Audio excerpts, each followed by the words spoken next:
તો આજે ત્રીજા દિવસની અંદર આપણે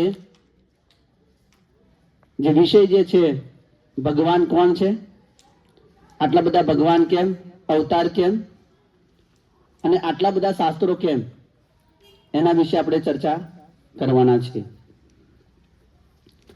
તો કાલે આપણે જે ટોપિક જોયું એનો આપણે એકવાર રિફર કરી લઈએ. આપણે કયા કયા ટોપિક જોયા હતા.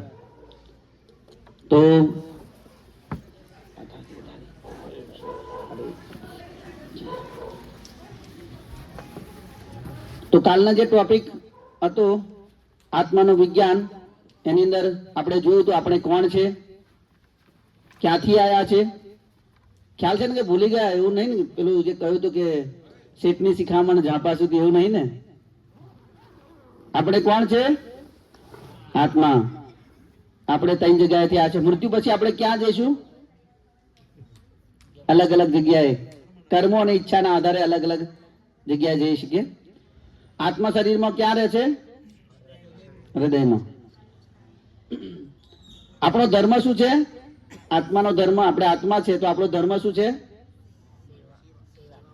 સેવા કરવી અને પ્રેમ કરવો. આ જીવનો ધર્મ છે, આપણો ધર્મ છે. આના વગર કોઈ રહી શકે નહીં દુનિયાની અંદર. મુક્તિ પછી આત્માનું શું થાય છે? જે થવું એ થાય, આપણે હું હે ને, આપણે કહીએ ને કે પૂછીએ છીએ ઘણા લોકોને કે મૃત્યુ પછી, તો ભગવાન જ જાણે. પણ ભગવાને આપણા બુદ્ધિ બી આપી છે, શાસ્ત્ર બી આપ્યા છે, અને આપણે ક્યાં જવું એ આપણે નિર્ધારિત કરવાનું છે. ભગવાન ભગવદ્ ગીતાના 7મા અધ્યાયની અંદર કહે છે, દેવ યાની દેવતા, પિતૃ યાને પિતૃતા, ભૂતાની અને ભૂતેજ્યા, મધ્યાજીનો મામપી.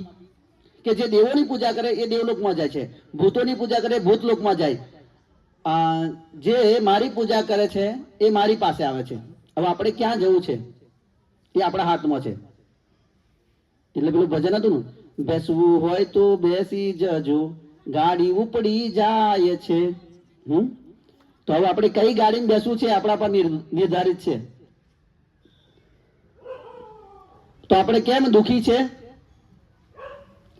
આપણે જીવાત્મા છે કેમ દુખી છે? શું કારણ છે? ઈચ્છાઓના લીધે.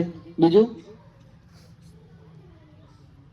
કાલે જોયું હતું ને કે માછલીને દુનિયાની બધી વસ્તુ આપી દો પાણી સિવાય,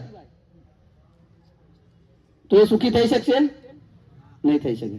એવી રીતે આપણે ભગવાનના સંબંધમાં નહીં રહીએ, સંપર્કમાં નહીં રહીએ, તો આપણે દુનિયાની બધી વસ્તુ હશે તો એના માટે શું થઈ જશે?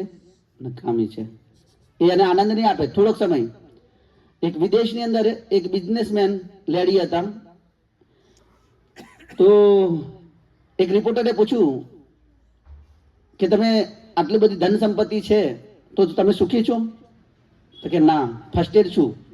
તો કે એને મૂકી દો. તો કે ના, હું મુકાય નહીં. એટલે એકવાર ઘણી વસ્તુ એવું પકડી લીધું હોય ને તો એને મૂકી ના શકાય. ફર્સ્ટેડ થતા હોય તો એ પિયા જ કરે, હે ને? લોકો એવું જ હોય ને. તો એટલે આપણે જે ભગવાનના સંબંધમાં નહીં હોય, સંપર્કમાં નહીં હોય, તો દુખી રહેવાના છે. તો આજના જે વિષય જે છે, કેમ આટલા બધા શાસ્ત્રો? કલયુગમાં કયું શાસ્ત્ર વાંચવું જોઈએ? વાસ્તવમાં ભગવાન છે તો કોણ છે? ભગવાનની પરિભાષા શું છે? ભગવાન કોણ? કયા લક્ષણોથી ભગવાનને ઓળખી શકાય? ભગવાન આકાર છે કે નિરાકાર છે? ભગવાન શાસ્ત્ર રૂપમાં ક્યાં રહે છે? શાશ્વત રૂપે. આપણો સનાતન સંબંધ કોની સાથે છે? દેવતા અને ભગવાનમાં શું અંતર છે? દેવતા અને ભગવાનની પૂજામાં શું અંતર છે? પરમાત્મા કોણ છે? ભગવાનના અવતારોને કેવી રીતે આપણે જાણી શકીએ કે આ ભગવાનના અવતાર છે? કેમ કે અવતાર તો ગુજરાતીમાં કહે કે રાફડો ફાટ્યો હોય એમ, જ્યાં ત્યાં તમને ભગવાન જોવા મળી જાય. હવે ભગવાનને ઘણા લોકો કે જેને ધન સંપત્તિ છે, બધું છે, એ લોકો એવું વિચારે કે મારે ભગવાનની જરૂર શું, મારા જીવનમાં ભગવાનની શું જરૂર મારા જીવનમાં.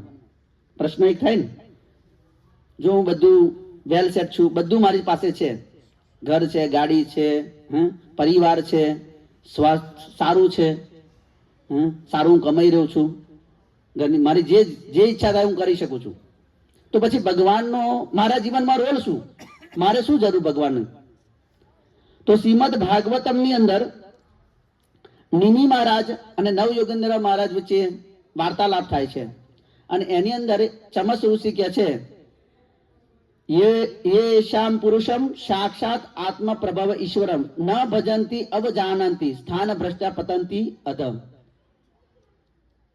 યદિ કોઈ 4 વર્ણ અને 4 આશ્રમ, આપણને તો કદાચ ખબર નહીં 4 વર્ણ કયા 4 આશ્રમ, એનો કોઈ બી સદસ્ય પોતાની ઉત્પત્તિ, આપણી ઉત્પત્તિનો સ્ત્રોત કોણ છે, એ સ્ત્રોતની પૂજા નથી કરતો, ભગવાનની પૂજા નથી કરતો, યા તો જાણી જોઈને યા તો અજાણતાથી. જો ભગવાનનો અનાદર કરે છે તો એ પોતાનું પદ જે છે, આ મનુષ્ય જીવન પદ છે, પ્રાપ્ત કર્યા પછી એ કઈ બાજુ જઈ રહ્યો છે, નારકીય દશાની અંદર, નરક તરફ જઈ રહ્યો છે. જો કોઈ વ્યક્તિ ભગવાનની આ જે મનુષ્ય જન્મ પ્રાપ્ત કર્યો છે અને જો ભગવાનની પૂજા નથી કરતો અને જાણી જોઈને અનાદર કરે છે કે ભાઈ મારે જરૂર નથી ભગવાન પૂજા કરવાની, કેમ કે પૂજાનું ફળ મને મળી ગયું છે, આ બધું છે મારી જોડે, એની મૂર્ખતા છે. પણ કોઈ જાણી જોઈને કે અજાણતાથી પણ છોડે છે ભગવાનની પૂજા, કે ભગવાનનો અનાદર કરે છે, તો એ પોતાના જે પદ જે પ્રાપ્ત થયું છે, મનુષ્ય શરીર, એ શરીર પ્રાપ્ત કર્યા પછી જે બીજું આગળનું શરીર છે એ નરક દશામાં જશે, નારકીય દશાને પ્રાપ્ત કરે છે. અને આ જે નવયોગેન્દ્ર મહારાજ એ સામાન્ય માણસ, સામાન્ય વ્યક્તિને એમ રોડ પર ફરતા હોય અને એ બોલી રહ્યા છે, ભગવાન ઋષભદેવના પુત્ર છે અને ધર્મને સારી રીતે જાણે છે, એવા વ્યક્તિઓ બોલી રહ્યા છે. એટલે આપણા જીવનની અંદર ભગવાનનો બહુ મોટો રોલ છે.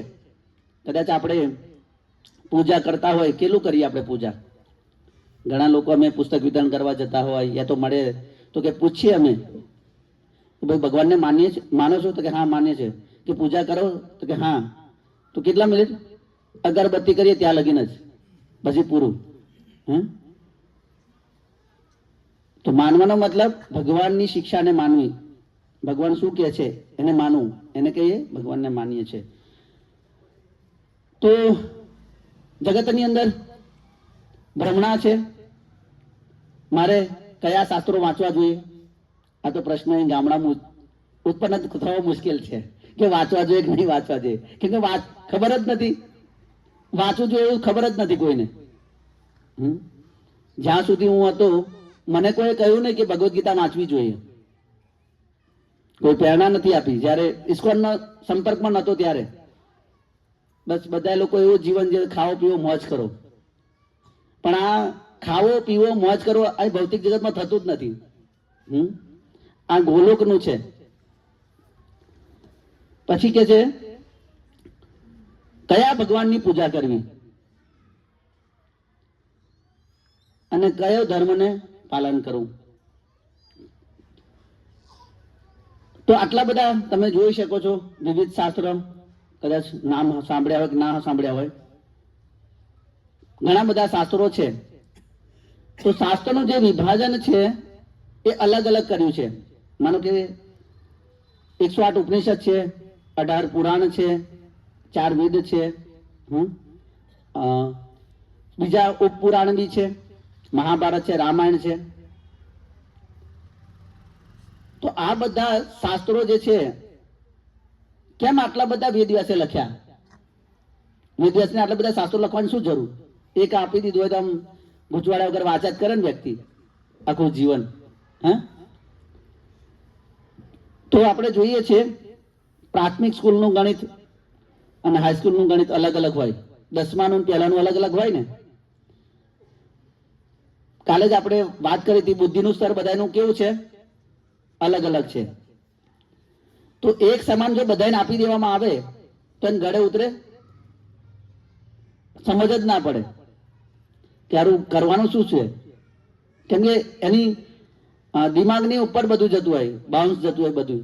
હે ઘણી બધા સ્કૂલના ટીચર હોય એ સમજાવતા હોય, પેલો છોકરો કઈ ખબર જ ના પડતી હોય શું શું કહે છે સર.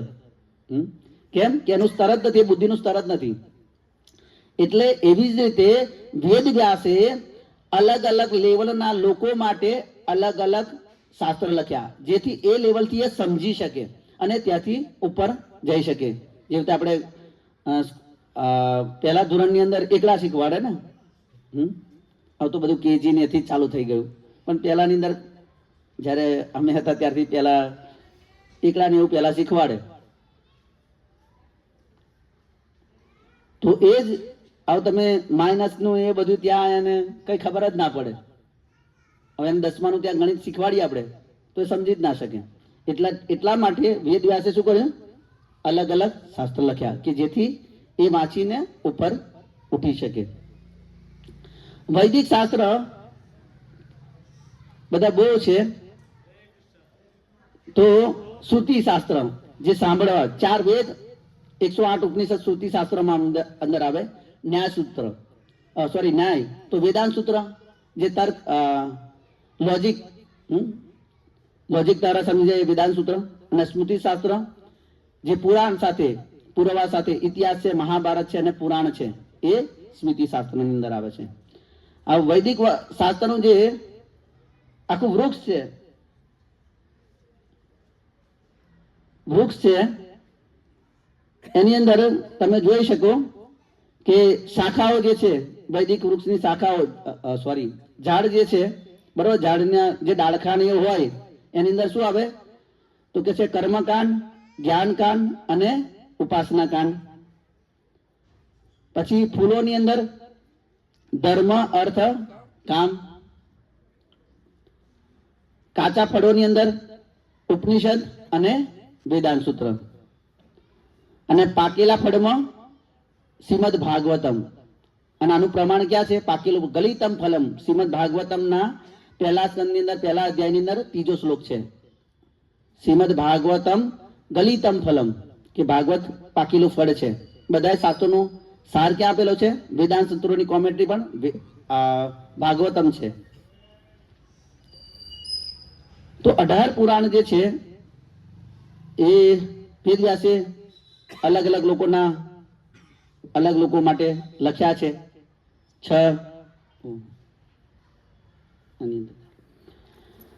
6 પુરાણ જે છે એ સતુગુણી મનુષ્યો માટે છે. 6 પુરાણ જે છે એ રજુગુણી લોકો માટે છે અને 6 પુરાણ છે તમોગુણી માટે. તો જે પુરાણ જે છે એ શું છે? પુરાવા સાથે છે. કઈક પુરાવો આપણને મળે, જેવી રીતે આદર્શ, કોઈ આદર્શનો પુરાવો ક્યાંથી આપણે લઈશું? આપણને ખબર જ નહીં કે આદર્શ વસ્તુ શું છે. તો આદર્શનો પુરાવો ક્યાંથી મળે? તો એ આદર્શ આપણે ભાગવતમાં કોઈ રાજા હોય, આદર્શ રાજાની કોઈ વ્યાખ્યા કે ભાઈ આદર્શ રાજા કેવા હોય, તો ભાગવતમ એવા પુરાણોની અંદર આદર્શ રાજાઓની વ્યાખ્યા આપી છે કે આદર્શ વ્યક્તિ કેવા હોય, આદર્શ રાજા કેવા હોય એમ. તો આપણા પેલા આદર્શ કોણ હતા? ભગવાન ગોવિંદ. હવે ધીરે ધીરે આપણું લેવલ નીચે જતું ગયું કે આપણા આદર્શ પછી દેવર્ષિ થયા, દેવર્ષિ, દેવતાઓ પ્લસ ઋષિ, પછી ઋષિ મુનિ, ફરી ધીરે ધીરે નેતાઓ આવ્યા અને ધીરે ધીરે આપણા અત્યારે આદર્શ કોણ છે? ફિલ્મ સ્ટાર, એક્ટ્રેસ, હે ને? કેમ કે એમનું બહુ હુબહુ આપણે એનું શું કરીએ છીએ? કોપી કરીએ છીએ. એમની લાઈફસ્ટાઈલ આપણા જીવનમાં લાવીએ છીએ. તમે જુઓ, પહેલા મારા ફાધર કહેતા હતા કે અમારે જયારે પહેરવા માટે કપડા નતા તો ઠેંગડા મારીને જતા હતા એમ. હવે લોકો સ્પેશિયલ ફેશન ડિઝાઇન માટે ફાટલા પહેરે છે, ડિઝાઇન આવી ગઈ. ઠીક છે, પુરુષ પહેરે તો ઠીક છે, પણ માતા લોકો બી વિદ્યાનગરમાં અમે જોઈએ છે અહીં ઠેક લગીન એવા કપડા પહેરે કે આપણે કહેતા બી શરમ આવે એમને. એવી ફેશન વધી ગઈ. એટલે આપણા આદર્શ આપણે કેટલા આપણું ડિગ્રેડ કેટલું થઈ ગયું, આપણે કેટલા નીચે જતા રહ્યા. જે રીતે રાજા મહારાજો આપણે કહીએ ને કે આપણે કોના વંશજો છે? આપણે એમ આપણે ખુમારી બતાવીએ ને કે આપણે તો અમના વંશજો છે. હવે એ કેવા થાળીમાં જમતા હતા? સોનાની થાળીમાં જમતા હતા. સોનાથી ચાંદીમાં આવ્યા, હા, ચાંદીમાંથી પિત્તરમાં આવ્યા, પિત્તરમાંથી પછી સોરી ચાંદીમાંથી કોસામાં આવ્યા, કોસામાંથી પિત્તરમાં આવ્યા, પિત્તરમાંથી સ્ટીલમાં આવ્યા, અને સ્ટીલ બી કેવું લોખંડ મિક્સ, પછી પ્લાસ્ટિકમાં આવ્યા, અને પ્લાસ્ટિકમાંથી કાગળમાં આવી ગયા આપણે. અને આપણે શું કરીએ? વિકાસ કરી રહ્યા છે. અને પાછા કેવા ખાય, હે, ખાવાનું બી ઉભા ઉભા થઈ ગયું. હે, આ વિકાસ કહીએ આપણે. આદર્શ છે, આદર્શ રહ્યો નથી એમ. તો આદર્શ બતાવવા માટે આ વેદ વ્યાસે પુરાણો દ્વારા પુરાવા સાથે આદર્શ બતાવે, એટલા માટે આ પુરાણનું બી લખાણ કર્યા છે. તો કલિયુગમાં કયા શાસ્ત્રો વાંચવા જોઈએ આપણે? જો આપણી જોડે એટલો બધો બહુ સમય તો હોતો નથી, તો બહુ સમય ના હોય તો 2 જ શાસ્ત્રો વાંચી લે જીવનની અંદર, તો બી આ જીવનનું કલ્યાણ થઈ જાય. એક છે ભગવદ્ ગીતા અને બીજું છે ભાગવતમ, શ્રીમદ ભાગવતમ. ભગવદ્ ગીતાની અંદર 700 શ્લોક છે અને ભાગવતમની અંદર 18,000 શ્લોક છે. બહુ મોટું નથી, વાંચી શકીએ. ઘણા લોકોને ભગવદ્ ગીતા અને ભાગવતમમાં અંતર ખબર નથી. ભાગવતમ શું છે? ઘણી બધું ને ભાગવત ગીતા એવું કહે ને, તો ભાગવતમ તો સોરી ભાગવતમ કહીએ તો એ ભગવદ્ ગીતા હોય ને કે માર ઘેર તો છે, પછી બતાવતા છે બધા ભગવદ્ ગીતા છે. એટલે ભાગવતમ અને ભગવદ્ ગીતામાં કોઈ અંતર ખબર નથી. તો આપણે જોઈએ અંતર કે ભગવદ્ ગીતાની અંદર 700 શ્લોક છે, ભાગવતમની અંદર 18,000 શ્લોક છે. ભગવદ્ ગીતાના વક્તા કોણ છે? ભગવાન શ્રી કૃષ્ણ. જ્યારે ભાગવતમના વક્તા સુખદેવ ગોસ્વામી, શ્રોતામાં ભગવદ્ ગીતામાં અર્જુન છે અને ભાગવતમમાં પરીક્ષિત મહારાજ છે. સ્થળ ભગવદ્ ગીતા ક્યાં આગળ કઈ હતી? કુરુક્ષેત્રની અંદર. અને ભાગવતમ સુક્તાલની અંદર કઈ? ભગવદ્ ગીતા માત્ર 45 મિનિટમાં અને ભાગવતમ 7 દિવસ. આપણે અત્યારે ભાગવત કથા 7 દિવસ સાંભળી છે ને, ભાગવત સપ્તાહ કહીએ છીએ. પછી આની અંદર 5 ભગવદ્ ગીતાની અંદર 5 વિષયનું જ્ઞાન છે અને ભાગવતમની અંદર 10 વિષયનું જ્ઞાન છે.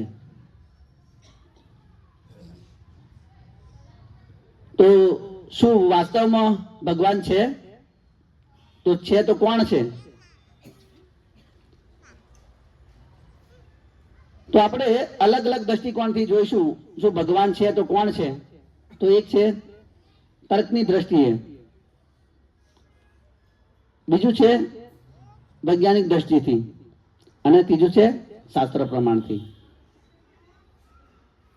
તો તર્કની દ્રષ્ટિએ જોઈએ, આટલા બધા તમે જોઈ શકીએ છીએ આપણે કે આટલી બધી વિવિધતા જોવા મળે છે આપણને. શું એના પાછળ કોઈ હશે નહીં? આ દુનિયાની અંદર આપણે વિવિધતા જોઈએ છીએ,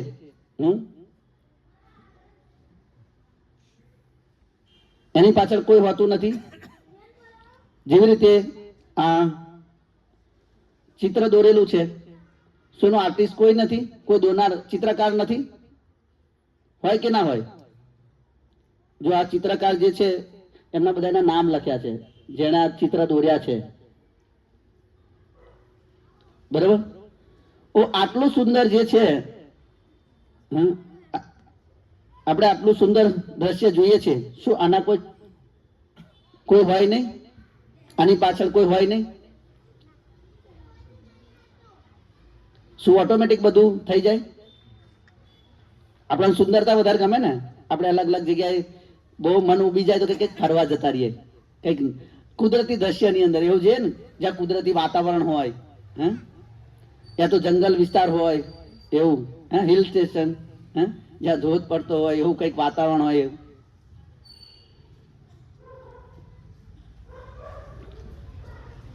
જેવી રીતે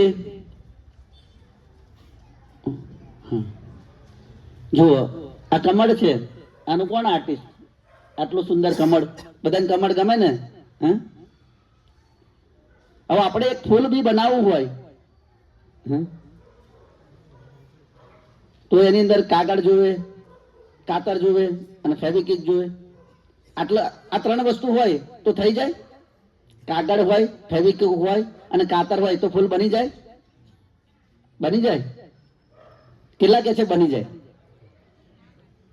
ના બને? કેમ? કોઈ જોઈએ, હા, કોઈ વ્યક્તિ હોય તો થાય ને.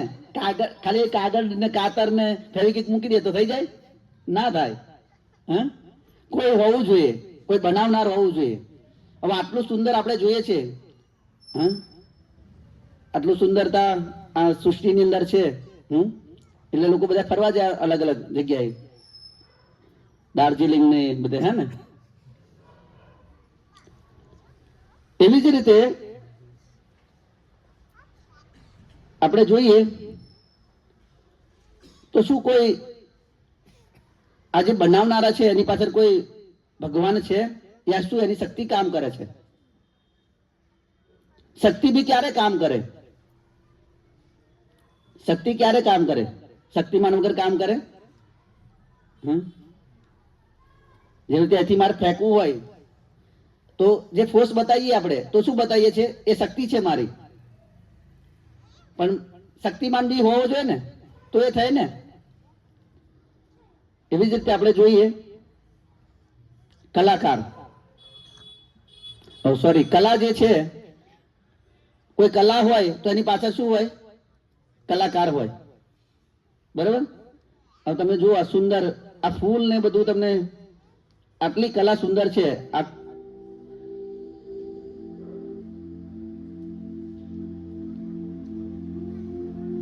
આટલા સુંદર ફૂલ બને સવારમાં રોજ ઉગે છે નવા નવા, હે, અને સુંદર કલા હોય છે. આની અંદર કલર બી અલગ અલગ અને સુગંધ બી અલગ અલગ. હવે આજે આપણે કોઈ કલર લેવા જોઈએ, એશિયન પેન્ટ બનાવવાળા જે છે એ કલર બનાવે છે, એની અંદર જે સુગંધ છે એ ક્યાંથી બધી લાવે? આ તમે જો કેટલી સુગંધ છે. આપણે બધાને કોઈને દુર્ગંધમાં રહેવાનું નહીં ગમતું, સુગંધી જગ્યાની અંદર રહેવાનું ગમે. તો કલા છે તો કલાકાર છે. એવી જ રીતે વ્યવસ્થા, અહીં બી આપણને બેહવા માટે વ્યવસ્થા કરી છે. તો વ્યવસ્થાપક છે એટલે એવું નહીં કે તમને એમ જ આવી ગયા છો. પેલા તમારું ઘણા લોકોને ફોન કર્યા છે, ઘણા લોકોને પેલા 15 દિવસ પહેલા કીર્તન કરવા બધાને ફોર્મ ભર્યા હતા, ત્યારે આપણે બેઠા છે. અગર આપણે ઘર ટીવી જ જોતા હોત, આપણે ગુજરાતી કે નવરો બેઠો નખો દ્વારે. તો એવી જ રીતે આ જો મધમાખી, આ મધમાખીનું કેટલું તમે જોઈ શકો, બધાનું કોમ્બિનેશન કેટલું છે. એમ એકબીજાનો સહકારથી એક કેવું કામ કરે છે. મધ, એક જણ છે એ મધ લાવે, અલગ અલગ જગ્યાથી, અમુક જે આની અંદર જે સાફ કરવાનું એ સાફ કરે, અલગ કચરો દૂર કરે. આ બી એની અંદર વ્યવસ્થા જાળવે છે. તમે જો ત્યારે તો મધ બને છે. But they almost never lay eggs. Worker bees do almost all the chores in the hive. એવી જ રીતે સર્જન, સર્જન થાય તો એનો સર્જક હોય. આટલી આ સૃષ્ટિનું સર્જન છે તો એને પાછળ કોઈ સર્જક હોવો જોઈએ. બધું ઓટોમેટિક નહીં થતું.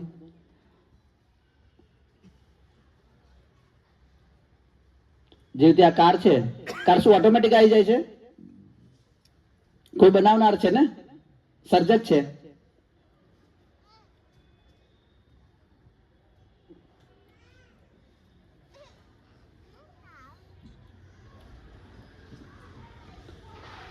પછી કોમ્પ્યુટર છે, એને બી કોઈ બનાવનાર છે.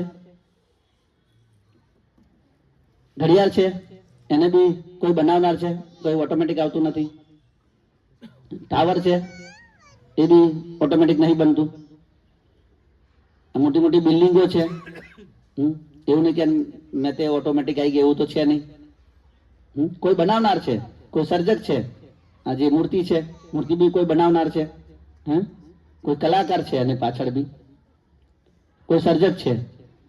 ઘણા લોકો એવું કહે ને કે બધું ઓટોમેટિક, કોઈ કશું વસ્તુ ઓટોમેટિક થતું નથી. ઘણા લોકો કહે ને કે આ સૃષ્ટિનું સર્જન કેવી રીતે થયું? તો કે ધડાકો કરી, સાયન્સ વાળા કે ધડાકો કરીને થયું. તમે એવું સાંભળ્યું કે કોઈ ધડાકો થયો સર્જન થઈ ગયું હોય? અને ધડાકો થયો બી હોય તો બી કોઈ કરનાર હોવો જોઈએ ને. એમનામ તો ધડાકો થતો નથી કોઈ. પછી ડિઝાઇનર. હવે ડિઝાઇન છે તો ડિઝાઇનર બી હોય. તમે જુઓ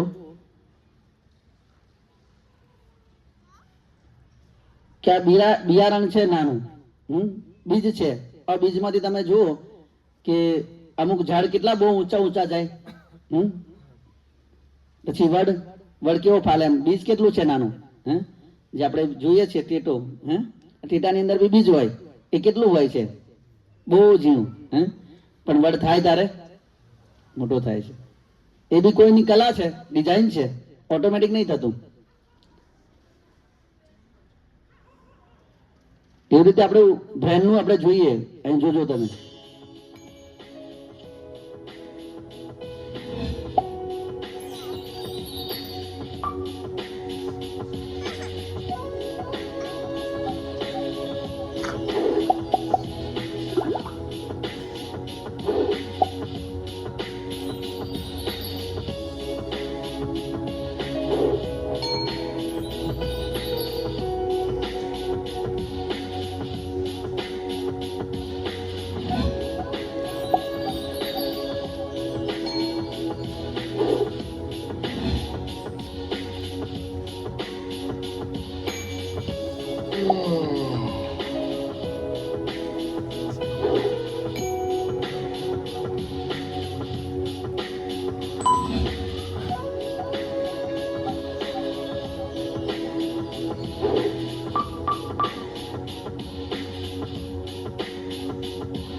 जो ये लख्યું છે दिमाग में स्नायु का कनेक्शन आकाश में तारों की संख्या के से भी ज्यादा है.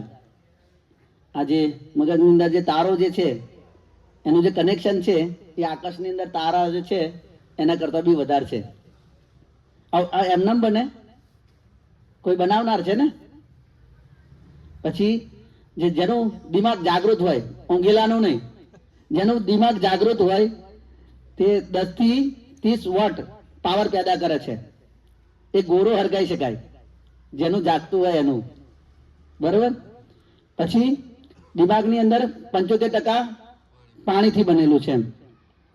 પછી દિમાગની અંદર માહિતીનો પ્રવાસ 430 કિલો ગતિથી થાય છે. જ્યારે બગાસું આવે આપણા તો ઓક્સિજનનો પ્રવાસ શું છે, વધી જાય છે. પછી કે છે રોજ આપણને 50,000 થી 70,000 વિચારો આવે છે. કેટલા? 50,000 થી 70,000. અને दिमाग ની અંદર મહત્વપૂર્ણ કે 20 વર્ષથી ये दिमाग का महत्वपूर्ण विकास 20 साल तक होता है और आजीवन विकसित होता ही रहता है. એવું નહીં કે 20 વર્ષ પછી બંધ થઈ જાય છે, એનો વિકાસ થતો જ રહે છે.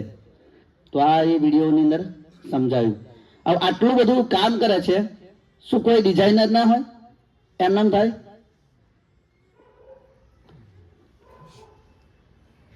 પછી શક્તિ.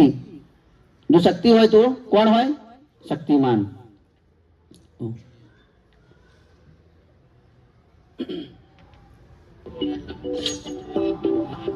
આ સૂર્ય, આ સાયન્સ વાળાએ શોધ્યું છે કે સૂર્ય 1 સેકન્ડની અંદર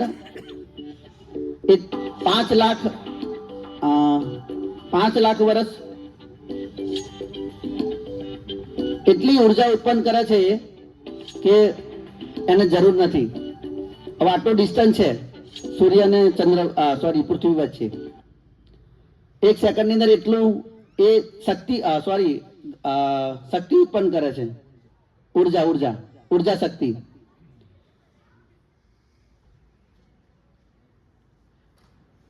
આગળ છે નિયમ. હવે નિયમ હોય તો નિયમ બનાવવા વાળા હોય. નિયમ એમને તો બને નહીં. આપણે અહીં થોડાક નિયમ બનાવીએ છીએ કે ભાઈ પ્રસાદ જેટલો જોઈએ એટલો જ લેજો, ટાઈમે આવજો, નિયમ બનાવીએ છે ને. પણ તો એ કોઈ કારણસર આપણે ટાઈમ નહીં આવી શકતા. અને એવી જ રીતે આપણે જોઈએ કે ભાઈ નિયમ હોય છે. જેવી રીતે આપણું ભારતની અંદર રાઈટ સાઈડે ગાડી ડાબી બાજુ ચલાવવાની હોય છે ગાડી, અને વિદેશની અંદર રાઈટ સાઈડ. એવી રીતે ટ્રાફિકના નિયમ હોય છે. ટ્રાફિકના નિયમ એવું નહીં કે ઓટોમેટિક બધું ચાલે છે. હા, કોઈ ગામડામાંથી ગયો હોય તો એને કદાચ ખબર ના પડે. પહેલા તો એવું ખાલી ટ્રાફિકના પેલું લાઇટો જ હતી, હવે તો કેમેરા જ મૂકી દીધા છે. કોઈ રૂલ્સ તોડે એટલે ઘરે જ મેમો જતો રહે.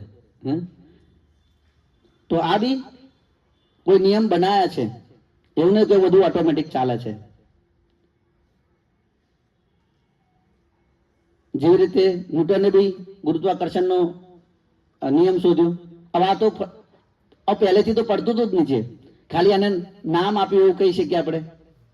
જેવી રીતે બધા રોગો આવે છે, શું જે સાયન્સ વાળા કહે કે આ રોગ છે, નામ એ લોકો આપે, નામકરણ કરે છે. રોગ તો એમણે બનાવ્યો નથી.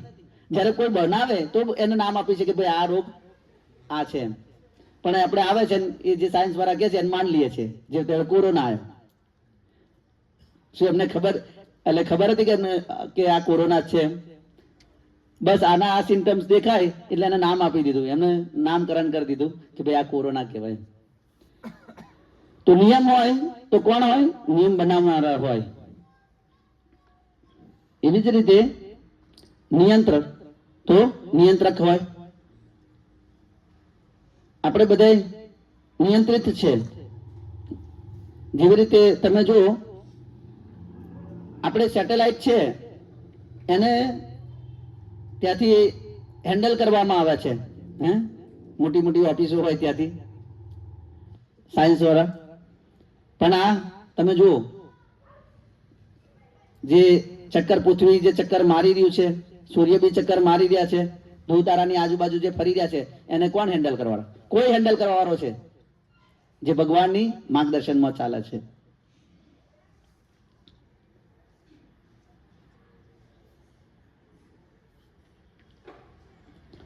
હવે આપણે વૈજ્ઞાનિક દ્રષ્ટિથી જોઈશું,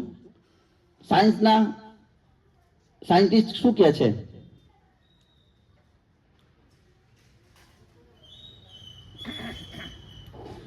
यदि आप अत्यंत गहराई से विचार करेंगे तो आधुनिक विज्ञान आपको भगवान पर विश्वास करने के लिए मजबूर कर देगा. Lord kelvin.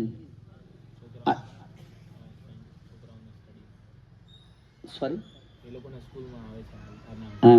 એવું છે. આ સાયન્ટિસ્ટ નું નામ છોકરાના સ્કૂલમાં બી આવે છે. આ કહે છે કે તમે અત્યંત ગહરાઈને નીચે જાઓ તો તમને ભગવાન પર વિશ્વાસ કરવા માટે મજબૂર કરી દે છે. બીજા એવા સાયન્ટિસ્ટ છે,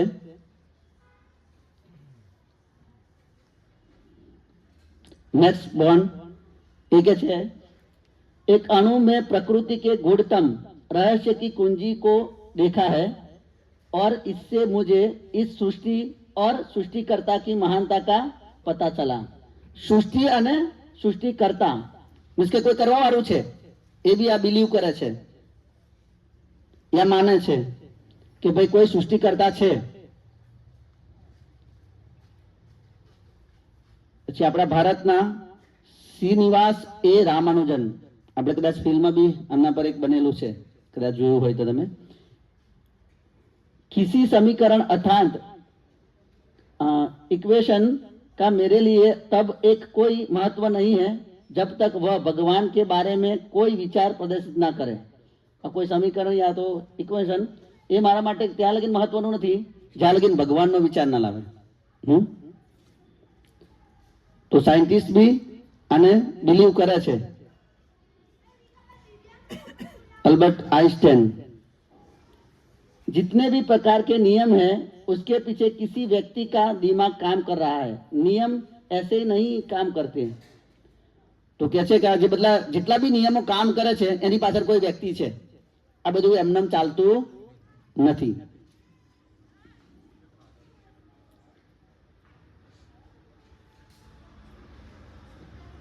પછી પ્રેમસ न्यूटन तो क्या है, ये सूर्य चंद्र और सभी तारे एक बहुत ही उच्च बुद्धिशाली व्यक्ति की योजना से चल रहे हैं. यह कोई आत्मा का सर्जन और सिस्टम नहीं है, यह विश्वव्यापी भगवान द्वारा चलाया जा रहा सिस्टम है. તો આ બધું જે સૂર્ય ચંદ્ર આ બધું તારા ને બધું ચાલે છે એ કોઈ એની પાછળ કોણ છે કે બુદ્ધિમાન વ્યક્તિ છે. બધું કોઈ કશું ઓટોમેટિક ચાલતું નથી.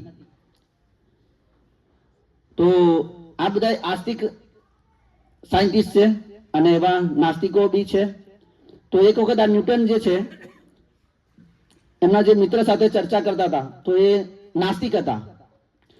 તો એમને એક સૌરમંડળ બનાવ્યું અને જે નાસ્તિક મિત્ર હતો એને બોલાયો ઘરે. હવે એમને એવી રીતે જેવી રીતે આ બધું ચાલે છે એવી રીતે સૌરમંડળ બનાવ્યું અને 5 થી 7 મિનિટ ચાલે. તો એમના આવતા પહેલા ઘરે નજીક આવ્યા, જ્યારે દરવાજો ખોલ્યો એના પહેલા એમને ચાલુ કરી દીધું અને એમને ચાલુ કર્યું, એ સૌરમંડળ ચાલુ થઈ ગયું. હવે જ્યારે નાસ્તિક મિત્ર આવ્યો અને એને જોયું કે આ સરસ, આ કોણે બનાવ્યું એમ, તો ન્યૂટન કહે છે કે બધું ઓટોમેટિક ચાલે છે, બધું આવી ગયું એની માટે જ. તો પેલો મિત્ર કે આ ઓટોમેટિક કશું ચાલે નહીં, કોઈ તો બનાવ્યું છે. તો કે છે ન્યૂટન, તો જો આ નાનું આટલું સૌરમંડળ ઓટોમેટિક ના ચાલતું હોય, કોઈ ડાયરેક્ટ ના આવી જાય કહેથી, તો આખું જે ચાલી રહ્યું છે આ સૌરમંડળ છે આ એ ઓટોમેટિક ચાલે ખરું? એની પાછળ પણ કોઈ વ્યક્તિ છે. क्या वास्तव में भगवान व्यक्ति है या शक्ति? भगवान व्यक्ति है या निराकार शक्ति?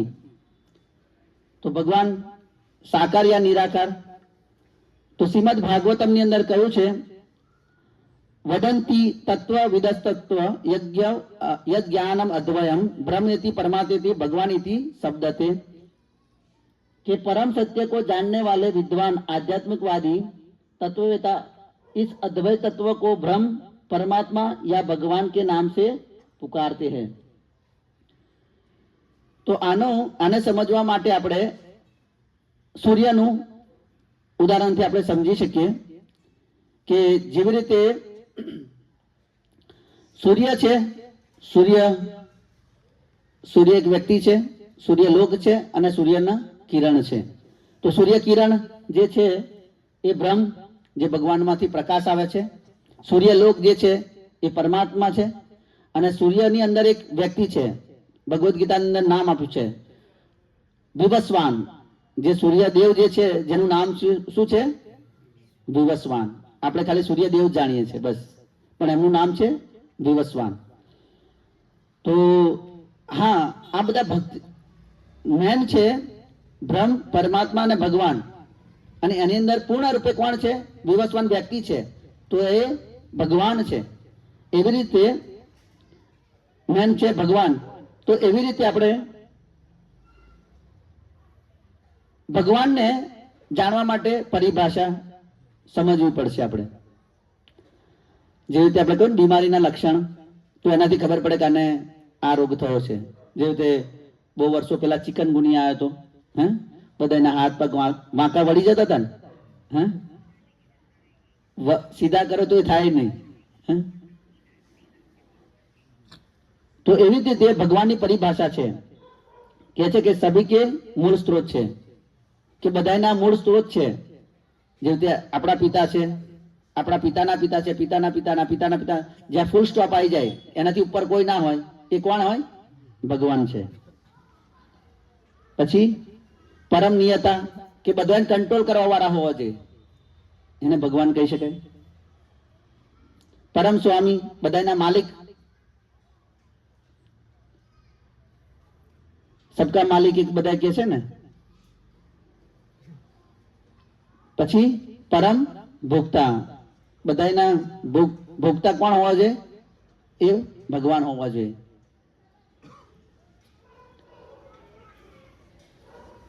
તો વેદ વ્યાસના પિતા પરાશર મુનિ વિષ્ણુ પુરાણની અંદર આ એક વ્યાખ્યા આપે છે કે ભગવાન કોને કહેવાય, ભગવાનની વ્યાખ્યા શું છે, પરિભાષા શું છે.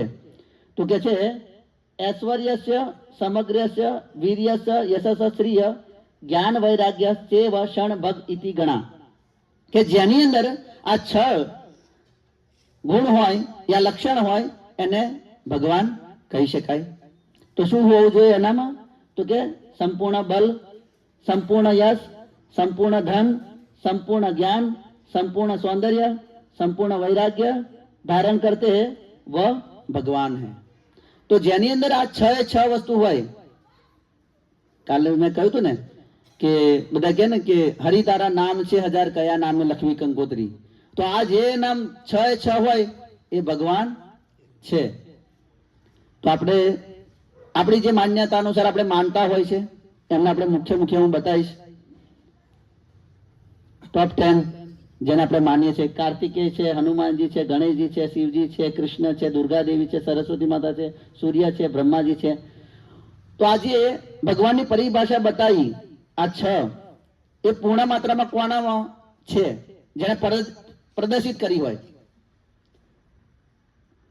કોઈને ખ્યાલ છે? 6 એ 6 જે ઐશ્વર્ય છે, સમુદ્ર છે, યશ છે, જ્ઞાન, વૈરાગ્ય, ભક્તિ, ગણા, એ 6 ઐશ્વર્ય જે છે એ કોના અંદર છે? કાર્તિકેયન, હનુમાનજીના છે કોઈ નામ? કોઈ નામ નથી આમાં? કૃષ્ણ જ છે. અને અહીં બેઠેલામાં કોઈ નામ છે આ 6 ઐશ્વર્ય? હા,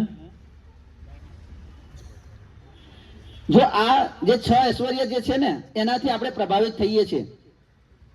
આપણે બધાય પ્રભાવિત થઈએ છીએ. નહીં થતા? તો આપણે બતાવીએ કેવી રીતે થઈએ છીએ. આપણે સર્વશક્તિ, શક્તિથી પ્રભાવિત થઈએ છે કે નહીં થતા?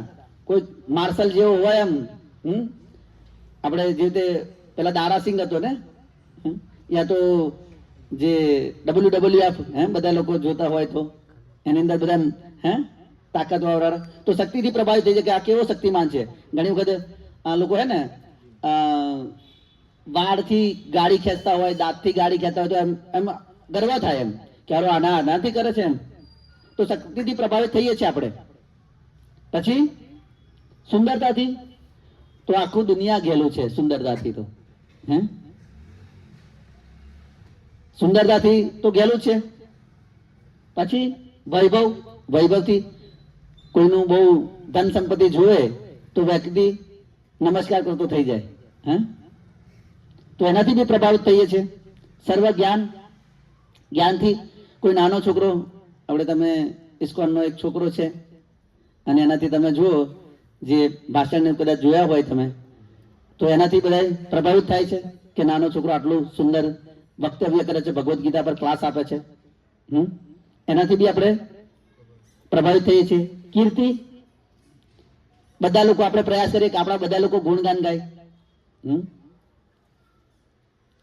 ચાહે ને કે આપણા ગુણગાન બધા ગાય. એમ આપણે કોઈ વ્યક્તિ હોય, 2-3 વ્યક્તિ હોય ને આપણા ગુણગાન ગાતા હોય કે ભાઈ બહુ વ્યક્તિ બહુ સારો છે, બહુ સારો છે, કેવું આપણને પ્રસન્નતા ઉત્પન્ન થાય.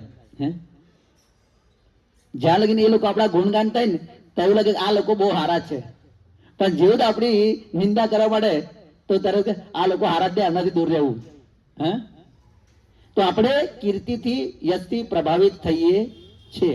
અને ત્યાગથી, લોકો ત્યાગીને જોયા હોય જે મહાન વ્રત કરતા હોય તો એનાથી બી પ્રભાવિત થઈએ છીએ આપણે. તો એ 6 વસ્તુ ભગવાન કૃષ્ણની અંદર છે. અને ક્યાં લખ્યું છે? પ્રમાણ શ્રીમદ ભાગવતમ 1:3-36 ની અંદર. અહીં તમને જે સમજાવવામાં આવશે એ ઉપર છલ્લું નહીં, યા બણગા મારી નહીં, પ્રમાણ આપવામાં આવશે. એવું નહીં કે અહીં જોઈ લેજો, નહીં જોઈ લેજો. જે તે નાસિર જાકીર હુસેન, તો એ બી જ્યાંથી બાથી આમ આપણા છે મુસલમાન, પણ શાસ્ત્રો વાંચ્યા છે તો શ્લોક તોડ કરી દે. આ શ્લોક તોડ કરી દે, તમે શ્લોકમાં જુઓ તો એ વસ્તુ તમને મળે જ નહીં, એમ નાખી જ દે છૂટું. હવે જેને વાંચ્યું નહીં હોય અહીંયા શ્લોક બોલે તમે તો સાચું જ માની જાઓ કે સાચું હશે એમ. તો અહીં પ્રમાણ આપવામાં આવે છે કે આ શ્લોક છે. આ શ્લોકમાં તમે જોઈ શકો. અને એમને ભગવાને પ્રદર્શિત કરી બતાવ્યું જે તમે બીજાની અંદર નહીં જોયું હોય. જેવી રીતે સર્વશક્તિમાન, અમારા આરાધ્ય અને ઈષ્ટદેવ વિદ્યાનગરની અંદર રાધા ગિરધારી છે. અને આપણે ભજન બી ગાયું ગોપીજન વલ્લભ ગિરિવરધારી, કે ભગવાને શું કર્યું? શું કર્યું તું? પર્વત ઉઠાવ્યો. કયો? ગોવર્ધન. કેટલા દિવસ? 7 દિવસ. કેટલી ઉંમર હતી? 7 વર્ષ. ઉંમર બી 7 વર્ષ હતી. અને આની જે ગોલાઈ છે કેટલા કિલોમીટરની છે ખબર છે? હા, 22 કિલોમીટર. હવે તો 22 કિલોમીટર આમ અંતર જ ગણ્યું છે, વજન નથી ગણ્યો છે. પર્વત તો જો પર્વતનું ગણ્યું જ નથી આપણે. ખાલી આપણે પણ કદાચ આંગળી ઊંચી કરવાની કે હાથ ઊંચો કરવાનો કે 10 વાર કદાચ હરે કૃષ્ણ મહામંત્ર બોલે, પણ ધીરે ધીરે પહેલા તો આમ ઉત્સાહથી ઊંચો કરી દીધો હોય, પણ જો 10-20 વાર બોલાય તો ધીરે ધીરે નીચે થાય. નીચે નીચે હાથ આવતો જાય. પણ ભગવાને 7 દિવસ નહીં, 7 દિવસ જ નહીં ઉચક્યો, રાતે બી ભગવાને નીચે નહીં મૂક્યો. રાતે રાતે ભગવાન નીચે મૂકતા હતા, એવું નહીં કે થાક લાગી ગયો ભગવાનને. 7 દિવસ ને 7 રાત તે ઉચક્યો રહેતો ભગવાને. તો આ પોતાની શક્તિનું પ્રદર્શન કરી બતાવ્યું. બીજું કે ભગવાને જે છે તમે જુઓ કે મોટા મોટા અસુરોને માર્યા. અને કેવા અસુર? કે જે સામાન્ય અસુર નતા, જે તે કાલિયા દમન. જે કાલિયા જે હતો, આપણે ગુજરાતીમાં કદાચ કવિતા આવતી જડ કમળ છાળી જાને બાળા, હે ને એવું કઈક હતું. સ્વામી અમારો જાગશે તો તને મારશે. હવે એ નાગણો જે છે એ ભગવાન કૃષ્ણને પ્રાર્થના કરી, તું જતો રહી થી. હવે કેટલો ખૂંખાર હશે, હા? કેવો ખૂંખાર હતો એ, કે આમ ફૂંક મારે ને તો ઝાડ હોય ને ઝાડ બી બળી જાય, એટલો ખૂંખાર હતો એ. અને એને ભગવાને વશ કરી દીધો. અને મોટા મોટા કેસી, અરિષ્ટાસુર, બકાસુર, પૂતના જ્યારે ભગવાનને મારવા આવી, એનું પૂતનાનું ખબર છે કેટલા કિલોમીટર એનું હતું? 22 થી 18 કિલોમીટર એનું શરીર હતું, મોટું લાંબુ. તમે વિચારો, કદાચ આણંદ જતા રહો તમે, એટલું તો એનું લાંબુ શરીર હતું. અને ભગવાન એક બાળક હતા. તો ભગવાને પોતાની શક્તિનું શું કર્યું? પ્રદર્શન કર્યું. બીજી શક્તિ ઘણા કદાચ કર્યું હોય. જો દેવતાઓની અંદર અલગ અલગ શક્તિ હોય શકે, પણ ભગવાન જેવી શક્તિ કોઈ પ્રદર્શિત કરી નથી. બીજી છે સુંદરતા. આપણે બધા લોકો ઘણા વર્ષો પહેલા ઇસ્કોનની અંદર ત્યાં એક કાર્યક્રમની અંદર હેમા માલિની આવી હતી. તો બધા લોકો ઝાડ પર ચડી ગયા હતા. ત્યાં પેલું શાસ્ત્રી મેદાન છે ને, આપણે બધા ગયા હતા, ખ્યાલ છે ને? તો શાસ્ત્રી મેદાનની અંદર બધા લોકો ઝાડ પર એને જોવા માટે ઉપર ચડી ગયા હતા. શાના લીધે? યા તો સુંદરતા. અને આપણે આ હીરો હિરોઈન થી આપણે સુંદરતા આપણે પ્રભાવિત થઈએ છીએ, હે, એમની સુંદરતા જોઈને. હવે એ સુંદરતા કેટલી એમની પાસે, એ સુંદરતા રહે કેટલી? 50, 55, 60, 45 પર બધી કરચલીઓ ચાલુ થઈ જાય. પછી કોસ્મેટિક લગાવવાનું ચાલુ કરી દે, હા? અને બધા ઘણા લોકો તો પ્લાસ્ટિક સર્જરી બી કરાવી દે. કેમ? કેમ કે એમની સુંદરતા એ એમની નથી, પોતાની સુંદરતા છે નહીં. હવે આપણે જોઈ લો, આપણને ખબર જ છે, બધા બેઠેલા જ છે, એટલે કઈ આગે એટલે બધી જવાની જરૂર બી નહીં, હે ને? હવે એમની સુંદરતા ખાલી મનુષ્ય જ આકર્ષે. આપણી જે સુંદરતા છે એનાથી મનુષ્ય જ આકર્ષે છે. પણ ભગવાનની જે સુંદરતા છે એની અંદર પશુ પક્ષી બધા આકર્ષિત થાય છે. તમે શ્રીમદ ભાગવતમ 10મ સ્કંદ વાંચો તો એમાં પશુઓનું જે ભગવાન પ્રત્યેનું જે આકર્ષણ જે છે એ જોવા મળે તમને. એટલી ભગવાનની સુંદરતા હતી. એટલે ભગવાન સૌથી સુંદર છે. અને હંમેશા બ્રહ્માજી કે છે નવ યૌવનમ ચ અદ્વૈતમ અચ્યુત અનાદિ અનંત રૂપમ આદ્ય પુરાણ પુરુષ નવ યૌવનમ ચ વેદેશુ દુર્લભ આત્મ ભક્તો ગોવિંદમાદિ પુરુષમ તમહમ ભજામી. કે નવ યૌવનમ ચ, કે ભગવાનનું શરીર ઘડપણ નહીં આવતું. ભગવાનના શરીરમાં કોઈ ઘડપણ નહીં આવતું. તમે ભગવાન કૃષ્ણનો ફોટો તમે જોયો કે ઘરડો કોઈ હોય, આમ મૂછો હોય, દાઢી બાડી વધી ગયો હોય એવું? હા, જે તમે આ ફોટો જોઈ રહ્યા છે રાધા માધવ છે, આ માયાપુરની અંદર પશ્ચિમ બંગાળની અંદર છે. બહુ મોટા વિગ્રહ છે. કોઈ એકવાર જાય તો ત્યાંથી પાછું આવવાની ઈચ્છા ના કરે એવું મંદિર છે ત્યાં. તો આ રાધા માધવનો જે ફોટો બનાવેલો છે, જે એ જે વર્ણન જે છે, મીન્સ કે ભગવાનને મોરપંખ છે, આ બધું જે છે જેમનું સૌંદર્ય જે છે એ શાસ્ત્ર આધારિત છે. બ્રહ્માજી કે છે વેણુ કનંતન અરવિંદલાયક તાક્ષમ બરહાવતમ સમ અસિતમ બુદ સુંદરાંગમ કંદર પકોટી કમનીય વિશેષ શોભમ ગોવિંદમાદિ પુરુષમ તમહમ ભજામી. કે ભગવાન જે છે, જો ભગવાનના હાથમાં શું છે? વેણુ છે, ત્યાં બંસી છે ને. આ રાધા માધવ ફોટાની અંદર જો ભગવાનના હાથમાં બંસી છે, મોરપંખ છે. એમનું એટલું સૌંદર્ય છે કે કરોડો કામદેવ એમનાથી આકર્ષિત થાય છે. આપણે અહીં સામાન્ય કોઈ હીરો હિરોઈન આવી જાય તો આકર્ષિત થઈ જઈએ, પણ ભગવાનથી તો કરોડો કરોડો કામદેવ બી આકર્ષિત થાય છે. તો ભગવાનની આવી સુંદરતા છે. બીજી તમે કોઈ આપણે જે જોયા તો સુંદરતા નહીં બીજાની અંદર કે જ્યાં પશુ પક્ષી બી આકર્ષિત થતા હોય એવું તમે નહીં જોયું હોય. પછી સર્વ જ્ઞાન, ભગવાનની અંદર સર્વ જ્ઞાન છે. માત્ર 45 મિનિટની અંદર અર્જુનને ભગવદ્ ગીતાનું જ્ઞાન આપી દીધું. અને તમે શ્રીમદ ભાગવતમ વાંચો તો ઉદ્ધવજીને બી ભગવદ્ ગીતાનું જ્ઞાન આપે છે ખાલી 45 મિનિટ. સર્વ જ્ઞાન, ભગવાન ભૂત વર્તમાન ભવિષ્ય બધું જાણે છે. ભગવાન સર્વજ્ઞ છે. શ્રીમદ ભાગવતમના પહેલા સ્કંદની અંદર વેદ વ્યાસ લખે છે ઓમ નમો ભગવતે વાસુદેવાય. કોનું વર્ણન કરે છે? ઓમ નમો ભગવતે વાસુદેવાય. વસુદેવના પુત્ર વાસુદેવ. શું કે જન્માત અશ્ય અન્વયાત ઇતરસ અભિજ્ઞ સ્વરાટ. અભિજ્ઞ બધું જાણનારા છે અને કેવા છે? સ્વરાટ છે. એમનાથી ઉપર કોઈ નથી. પછી સર્વ કીર્તિ, ભગવાન કેવા છે? કીર્તિમાન છે. આમના ગુણગાન તો બધાય ગાય છે. બ્રહ્માજી બી કે છે, મેં તારું પહેલું જ કહ્યું, પહેલો શ્લોક છે બ્રહ્માજી કે છે ઈશ્વરમ પરમ કૃષ્ણ સચ્ચિદાનંદ વિગ્રહ અનાદિ આદિ ગોવિંદમ સર્વ કારણ કારણમ. બ્રહ્માજી કે છે જેનું સૃષ્ટિનું સર્જન કર્યું છે એ બ્રહ્માજી કે છે કે સર્વ કારણના કારણ કોણ છે? તો કે છે કૃષ્ણ છે. ઈશ્વરમ પરમ કૃષ્ણ એ સર્વ કારણના કારણ છે. તો એમની કીર્તિ જે છે દેવતાઓ બી ગાય છે, બ્રહ્માજી ગાય છે, શિવજી ગાય છે.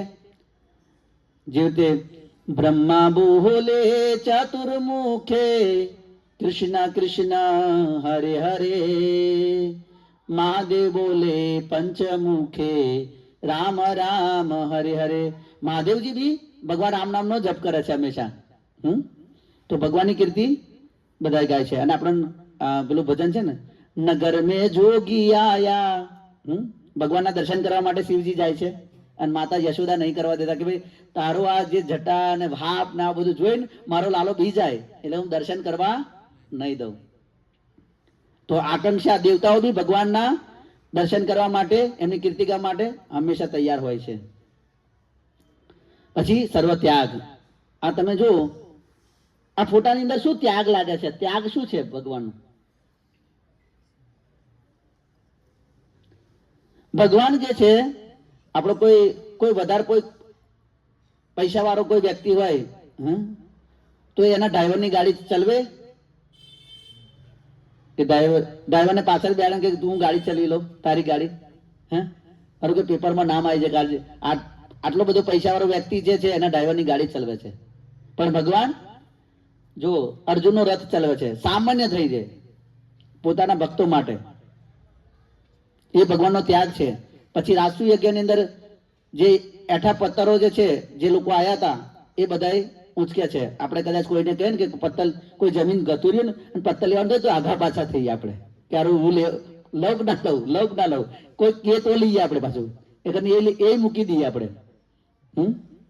પછી જે ઋષિ મુનિ આવ્યા હતા એમના પગ ધોવે છે ભગવાન. કેટલો ત્યાગ છે ભગવાન એવું ને કે અરે હું તો ભગવાન છું, મારા બધું કરવાનું થોડું હોય. અને તમે જો કે ભગવાન હંમેશા જ્યારે પાંડવો વનમાં હતા તો ભગવાન એમની સાથે રહેતા હતા. ભગવાનનું જે ઐશ્વર્ય છે એ કેટલું છે, પણ તો બી ભગવાન વનમાં રહેતા હતા. તો ભગવાનનો આ ત્યાગ છે. પછી સર્વ વૈભવ, ભગવાન જેવા કોઈ વૈભવશાળી હશે જ નહીં, કદાચ તમે સાંભળ્યું બી નહીં. ભગવાનને કેટલી રાણીઓ હતી? 16,000 હતી, 16,108. આ 16,108 એ કોઈ ઘરમાં નતા રાખતા, ત્યાં તો કોઈ ફ્લેટમાં નહીં કે ફ્લેટ બનાવી દીધો ભગવાન. હા, ભગવાને એમના માટે બધા માટે એક એક મહેલ, 16,108 મહેલ હતા ભગવાન. ખાલી ભગવાન હતા દ્વારકાની અંદર. બલરામજીના અલગ, બીજા જે ભક્તો હતા એમના અલગ. ભગવાન કૃષ્ણના જ ખાલી 16,108. આવું તમે જોયું, તમે વિચારો. અને એના રાજા છે. આપણે કે માગે 10 ને આપે 20, એવા મારા દ્વારકાધીશ. તો દ્વારકાધીશ હતા એ. હવે એની અંદર બી બધાય રાણીને 10 પુત્ર અને એક પુત્રી, અને એમના પાછા 10 પુત્ર અને એક પુત્રી. હવે કેટલું! અને બધા માટે રમવા માટે, સુવા માટે, ભણવા માટે બધા અલગ અલગ રૂમ. એવું નહીં કે એકમાં જ બધાને સમાઈ લીધા, એક જ મહેલમાં બધાના મહેલ. એવું ના કે થોડુંક મોટું ઘર બનાવી દઈએ એમાં બધા સમાઈ જાય. હવે તમે કેટલું વિચારો. વર્ણન છે કે એમને એ છોકરાઓને ભણાવવા માટે 3,80,00,000 તો શિક્ષક હતા. કેટલા? ભાગવતમ વાંચો તો ખ્યાલ આવે, ભાગવતમમાં છે વર્ણન.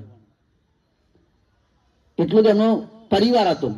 આ તો ખાલી આપણે કૃષ્ણનો જ ગણ્યું, તો બીજા પણ દ્વારકાવાસીઓ હતા ને. તો આ ભગવાનનો વૈભવ છે. એટલે આપણે જાણતા નથી કે ભગવાનનો વૈભવ શું છે. એટલે આપણે ભગવાન આમ કઈક ભાગવતમ ની અંદર કહ્યું છે, અકામ સર્વ કામ મોક્ષ ઉદાર દીધા તીવ્ર ના ભક્તિ યોગના પરમ પુરુષ. કોઈ કામના હોય કે ના હોય, કોઈ ઈચ્છા હોય કે ના હોય, કોઈ મોક્ષની ઈચ્છા હોય કે ના હોય, તોય કોના જોડે કઈ પ્રાર્થના કરવી હોય તો કોને કરવું છે? ભગવાન કૃષ્ણને. બીજા પાસે જવાની જરૂર નથી. આપણને ભગવાન પર વિશ્વાસ નથી કે આ મારું કામ કરશે કે નહીં કરે. એટલે આપણે બધા કોણ પાસે જઈએ? દેવી દેવતા પાસે જઈએ કે આ મારું કામ કરી દેશે. કેમ? કેમ કે આપણે ભગવદ્ ગીતા વાંચી નથી. ભગવાન કે છે મયા દક્ષિણ પ્રકૃતિ સૂર્ય તે સચરાચરમ. આજે જે બી દેવી છે એ કોના અંડરમાં કામ કરે છે? મારા અંડરમાં. અને મારા વગર એ આપી બી ના શકે. કેમ કે બધાના માલિક કોણ છે? જન્માદસ્ય અનભયાત. કે બધાનું જ્યાંથી ઉત્પન્ન થાય છે એ ભગવાનથી થાય છે. એટલે આપણને એ ખબર હોવી જોઈએ. પછી ભગવાન કૃષ્ણની બધાની ગલત સમજ જે અલગ અલગ છે એ જોઈએ આપણે. સમાજની અંદર એક વર્ગ એવું કે છે કે કૃષ્ણ જેવો કોઈ લબીરીઓ નથી. 16,108 રાણી, 108 ગોપીઓ. તો આવું બધાનું માનવું હોય છે. અને ઘણા લોકો નકલ કરવાનું વિચારે કે ભગવાને તો 16,108 રાણી રાખી તો 2 ના રાખી શકું? ભાઈ એકમાં જ આપણે 12 કલાક રહેવું પડે છે. એક રાણીને હાચવાતા જ નથી આપણાથી, તો આપણે બીજી ક્યારે હાચવી શકીએ? અગર જો સવારથી કોઈ જાય દુકાન પર, દુકાન હોય તો દુકાન, યા તો જોબ જાય તો સાંજે ઘરે ખાલી ખાવા માટે ઘરે આવતા હોય એવું થાય. હવે એક ના હાચવાતી બીજીની ક્યાં આપણે હાચવી શકીએ? પછી બીજા લોકો એવું કહેતા હોય છે કે કૃષ્ણ જેવા કોઈ પોલિટિશિયન નથી કે કૌરવ અને પાંડવોને વચ્ચે ઝઘડો કરાવીને મરાઈ નાખ્યા. તો ભગવાન ભક્ત વત્સલ છે. ભગવાન છે એ ભક્તોનો પક્ષ લે છે. ભગવાન એમ કે છે સમોહમ સર્વભૂતેષુ. હું તો બધાના માટે સમાન છું, પણ મય તેષુ ચાહમ. કે હું મારા ભક્તોને બહુ પ્રિય છું, એટલે હું ભક્તોનો પક્ષ લઉં છું. અને કૌરવો જે છે અત્યારે આપણાની અંદર છે બધાની અંદર કે ભાઈ કૌરવો ભગવાન કૃષ્ણે મરાઈ નાખ્યા. પણ ભગવાને તમે જો રાજદૂત બનીને ગયા કે ભાઈ પાંડવોને 5 ગામ આપી દો યાર, તમે આ બધું રાજ્ય ભોગવો. નથી જોતું એમને ખાલી 5 ગામ આપી દો. તો દુર્યોધન કે સ્વાયણી આની જેટલું નહીં મળે, જાઓ તમારે જે થાય કરી લો. કેમ કે આ બાજુ બેકઅપ સારો હતો. ભીષ્મ પિતા, દ્રોણાચાર્ય, કર્ણ, એ બધા સારા હતા. એટલે એની અંદર કે બેકઅપ સારો છે, યુદ્ધ કરવાનું થાય તો યુદ્ધ કરી લઈશું, પણ અમને કઈ આપવાનું નહીં. આપણા કદાચ જમીનના ઝઘડામાં આવું જ થતું હોય ને, હે બાપા આપણા બાપાનું હોય બધાયનું તો આવું જ થતું હોય, ઝઘડા જ થતા હોય. કેમ તો કોઈને આપવું નહીં હોતું. આપણું તો હોય પણ બીજાનું લેવા વાળા આપણે છે. આવા કૌરવ જ છે, એમ કૌરવના સંપ્રદાયના એમના પક્ષ વાળા હોય ને એટલે. તો ભગવાન આવવાનું કારણ શું છે? ધર્મ સંસ્થાપનાય, કે ભગવાન ધર્મની સ્થાપના કરવા માટે આવે છે. અને જે દુર્યોધન છે એ તો અધાર્મિક હતું. કેમ કે તમે જો પાંડવોને મારવાનો પ્રયાસ કર્યો, અગ્નિ લગાડી, ઝેર આપ્યું દુર્યોધનને, દ્રૌપદીને ચીરહરણ કર્યું. તો આ આતતાઈ કે છે, એટલે એ મારવાને યોગ્ય છે, શાસ્ત્રની અંદર કહ્યું છે. પછી સમાજમાં એવા પણ લોકો છે કે ભગવાન કૃષ્ણ પેલા નિરાકાર હતા, સાકાર રૂપ ધારણ કરે છે અને પછી પાછા નિરાકાર થઈ જાય છે. કેટલા એવું માનવા વાળા છે? કોઈ આંગળી ઊંચી કરે છે એવું કોઈ કે ભગવાન પેલા નિરાકાર હતા પછી સાકાર થયા પછી પાછા નિરાકાર થઈ ગયા? તો ભગવદ્ ગીતાની અંદર ભગવાન કે છે, અવ્યક્તમ વ્યક્તિમ આપણ ન મન્યતે મામ અબુધય પરમ ભાવ અવજાનંતો મામ અવ્યમ અનુત્તમમ. મને પૂર્ણ રીતે નહીં જાણનારા બુદ્ધિહીન મનુષ્ય માને છે કે હું પૂર્ણ પુરુષોત્તમ પરમેશ્વર કૃષ્ણ પહેલા નિરાકાર હતો અને હવે મેં આ વ્યક્તિત્વને ધારણ કર્યું છે. તેમના અલ્પ જ્ઞાનને કારણે તેઓ મારી અવિનાશી તથા સર્વોપરી પ્રકૃતિને જાણતા નથી. કોણ આવું વિચારે છે? બુદ્ધિહીન. ભગવાનનું પહેલેથી સ્વરૂપ છે જ. કહ્યું છે જન્માદસ્ય અનવયાત, કે ભગવાનથી બધું ઉત્પન્ન થાય છે. તો કેવી રીતે ભગવાન નિરાકાર હોય? તો આવું જે માનનારા છે ભગવાન કે છે બુદ્ધિહીન લોકો એવું માને છે. પછી સમાજમાં ચોથો વર્ગ એવું માને છે કે ભગવાન કૃષ્ણ પાછલા જન્મની અંદર તપસ્યા કરી અને આ જન્મની અંદર ભગવાન બની ગયા. તમે એવું સાંભળ્યું તો કોઈ તપસ્યા કરીને ભગવાન બની ગયા હોય? હે કોઈ સંસારમાં એવું કે એક્ઝામ્પલ છે કે તપસ્યા કરીને કોઈ ભગવાન બની ગયું હોય? નહીં. પછી પાંચમો વર્ગ એવું માનતા હોય છે કે ભગવાન જેલમાં જન્મ થયો અને સોમનાથે જરાએ બાણ માર્યું અને એમનું મૃત્યુ થઈ ગયું. તો આ શ્રીમદ ભાગવતમ વાંચો તો વર્ણન છે. તમે આમ અંદર તમે જોયું જયારે ભગવાન પ્રગટ થયા તો ચતુર્ભુજ હતા. કેવા? ચતુર્ભુજ. તમે કોઈ જોયું છે કે કોઈ બાળકનો જન્મ ચતુર્ભુજ હોય? 6 આંગળીઓ વાળો જોયો છે, 12 આંગળીઓ વાળો જોયો છે કદાચ. હે કદાચ ઘણા આંગળી વધારે હોય છે ને, પણ ચતુર્ભુજ નહીં જોયો હોય. પ્લસ કે જન્મતાની સાથે માતા પિતાના 3 જન્મોની કહાની કહી દે એવું જોયું તમે? 3 જન્મની નહીં. અને જો પ્રગટ થયા તો શાના સાથે છે? મુગટ છે એમને, બધું છે, આભૂષણ આપણા કોઈ હોય છે? તમે જોયું? હે નહીં હોતું. આ તો દેવકી અને વસુદેવ નહીં પ્રાર્થનાથી ભગવાન બાળ સ્વરૂપ ધારણ કરે છે અને કહે છે કે મને ક્યાં લઈ જાઓ? ગોકુળમાં લઈ જાઓ. આ કોઈ આવતો બધા પેલા તો ઘરે ડિલિવરી કરાવ તો દવાખાનામાં જ થાય છે. બાળક જન્મ ત્યારે એવું કહે મને ઘર લઈ જાઓ, ઘર લઈ જાઓ. હે અહીં નહીં ગમતું એવું કે અહીં લઈ જાવ મને. પણ ભગવાન કહે છે કે ભાઈ મને ગોકુળમાં લઈ જાઓ તમે.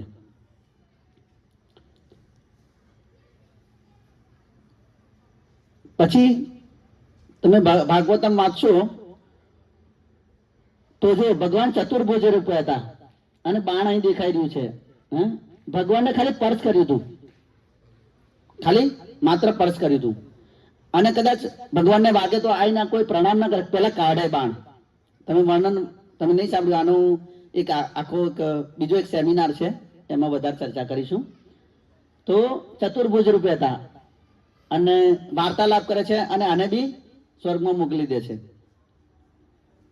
યા તો ભગવાનના ધામમાં બી પણ વર્ણન સ્વર્ગ લખે છે, દિવ્ય લોકોમાં. પછી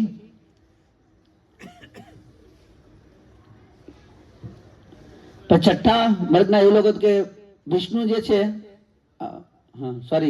કૃષ્ણ જે છે વિષ્ણુમાંથી આવે છે અને પછી વિષ્ણુમાં પાછા સમાઈ જાય છે. તો જેવી રીતે પ્રાઇમ મિનિસ્ટર આવે બરાબર, તો અહીંના જે મિનિસ્ટર દ્વારા આવે ડાયરેક્ટ ના આવી જાય. આપણે આગળ એ પરમાત્મા વિશેના વિષયમાં આપણે આગળ જોઈએ. પછી કે છે કે સાતમા લોકો ખાલી શાસ્ત્ર પ્રમાણ જાણતા હોય છે. આગળ તો આપણે જોઈશું કે ભગવાનની સર્વોપરિતા નું પ્રમાણ શું, કે ભગવાન સર્વોપરી છે એનું પ્રમાણ શું છે. તો કે છે આ ભગવદ્ ગીતાના 7મા અધ્યાયની અંદર 7મો શ્લોક છે, મત પર નાન્યત કિંચિત અસ્તિ ધનંજય મયि સર્વ ઇદમ પ્રોક્તમ सूत्रे मणिगणा इव. हे धनंजय, मुझसे श्रेष्ठ कोई सत्य नहीं है. जिस प्रकार मोती धागे से गूंथे रहते हैं उसी प्रकार सब कुछ मुझ पर ही आश्रित है. આ માળા શાના આધારે રહેલી છે?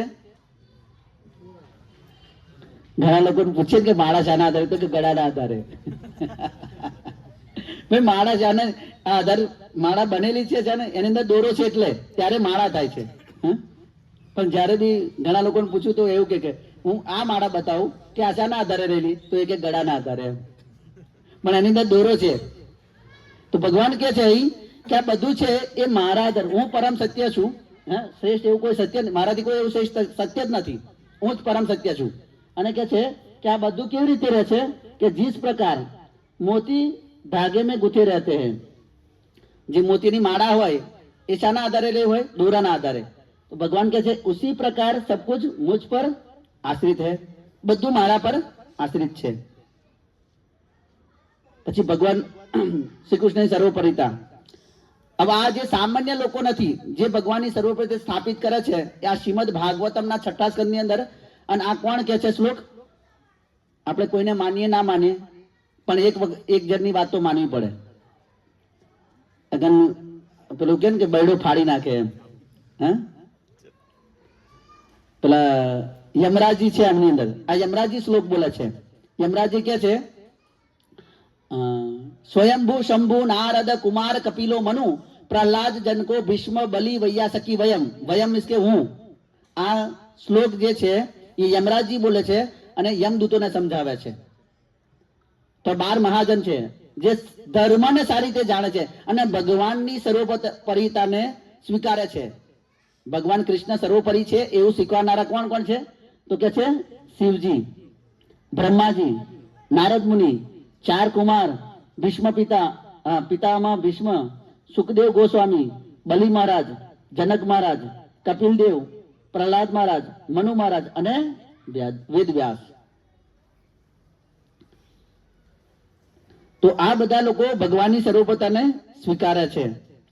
અને આ બ્રહ્માજી બ્રહ્મ સંહિતાની અંદર પહેલો શ્લોક કે છે ઈશ્વરમ પરમ કૃષ્ણ સચ્ચિદાનંદ વિગ્રહ અનાદિ આદિ ગોવિંદમ સર્વ કારણ કારણમ. બ્રહ્માજી કહે છે કે સર્વ કારણના કારણ કોણ છે? તો કે કૃષ્ણ છે. અને કેવા છે? ઈશ્વરમાં પરમ કૃષ્ણ. ઈશ્વર મીન્સ કે કંટ્રોલર.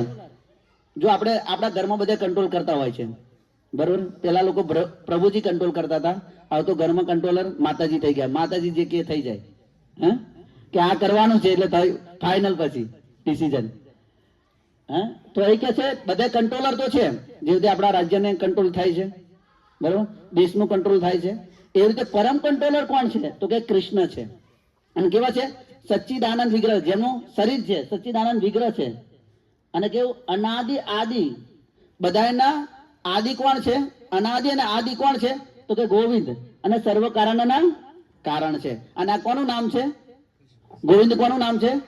કૃષ્ણનું. અને કૃષ્ણ કોનું નામ છે? એ કૃષ્ણનું. બરોબર. પછી શ્રીમદ ભાગવતમની અંદર સુખદેવ ગોસ્વામી કહે છે એતે ચાંસ કલા પુસ્તક કૃષ્ણસ્તુ ભગવાન સ્વયં ઇન્દ્રારી વ્યાકુલમ લોકમ મુડ્યંતી યુગે યુગે.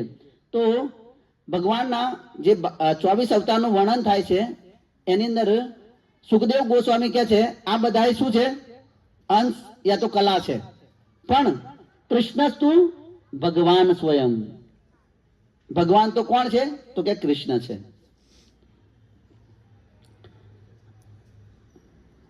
मूर्ख लोग कृष्ण को नहीं समझ सकते. તો ભગવાન ભગવદ ગીતાની અંદર કે છે લોકો મને નહીં જાણતા. કોણ નહીં જાણતું? તો કે અવજાનંતી મામ મૂઢા માનુષમ તનુ આશ્રિત પરમ ભાવ अवजानंतो मम भूत महेश्वरम.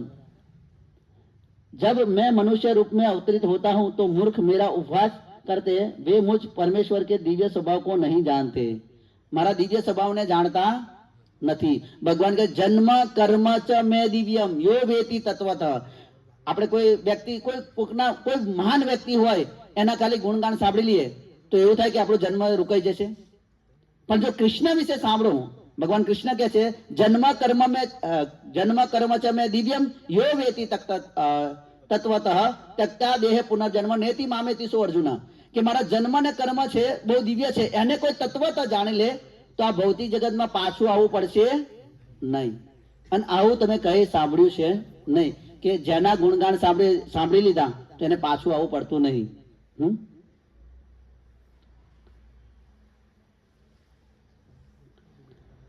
हमारा शाश्वत संबंध किसके साथ है?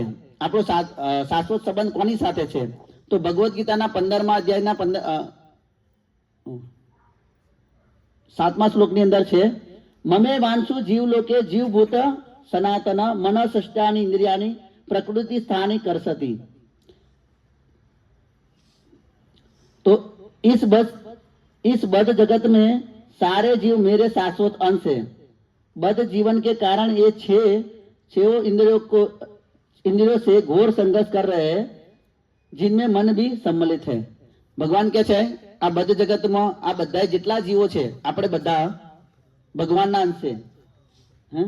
जे रीते आपणा शरीरनो एक अंग छे एवी रीते आपणे भगवानना अंश छे. तो આપણો સંબંધ શાશ્વત કોની સાથે છે? ભગવાન સાથે. પણ આપણે ભૂલી ગયા છે. આપણે કાલે સાંભળ્યું હતું કે સુખી થવું હોય તો આપણા વિશે, ભગવાન વિશે અને ભગવાનના સંબંધ વિશે એ જાણવું જોઈએ. અને ચોથું એ કેવી રીતે પાછો સંબંધ જોડાઈ શકે એના વિશે જાણવું અને એને પોતાના જીવનમાં ઉતારવું તો વ્યક્તિ સુખી થઈ શકે. તો ભગવાન કૃષ્ણ અને વિષ્ણુ ક્યાં રહે છે?